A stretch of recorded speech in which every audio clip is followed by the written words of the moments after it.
بسم اللہ الرحمن الرحیم۔ السلام علیکم ورحمۃ اللہ وبرکاتہ۔ دوستو، آج میں آپ کو قرآن مجید کی روشنی میں بتاؤں گا کہ عورتوں کو رنج و صدمہ پہنچانا اللہ تعالیٰ کو کتنا سخت ناپسند ہے۔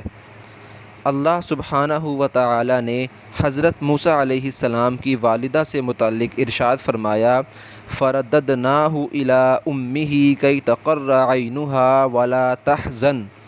ہم نے موسیٰ علیہ السلام کو ان کی ماں کے پاس لوٹا دیا تاکہ ان کی آنکھ ٹھنڈی ہوں اور وہ غمگین نہ ہوں۔ سورۃ القصص کی آیت نمبر 13 ہے۔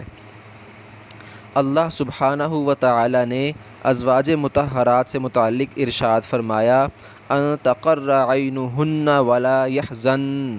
اس بات کی زیادہ توقع ہے کہ ان سب کی آنکھیں ٹھنڈی رہیں گی اور وہ غمگین نہیں ہوں گی۔ سورۃ الاحزاب کی آیت نمبر 51 ہے۔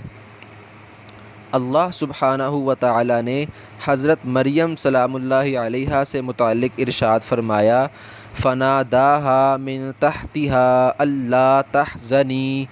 فرشتے نے نیچے کی جانب سے ان کو آواز دی کہ غم نہ کرو۔ سورۃ المریم کی آیت نمبر 24 ہے۔ اللہ سبحانہ و تعالی نے حضرت موسیٰ علیہ السلام کی والدہ سے متعلق ارشاد فرمایا، وَلَا تَخَافِي وَلَا تَحْزَنِي۔ اور ڈرنا نہیں اور غمگین نہ ہونا۔ سورۃ القصص کی آیت نمبر 7 ہے۔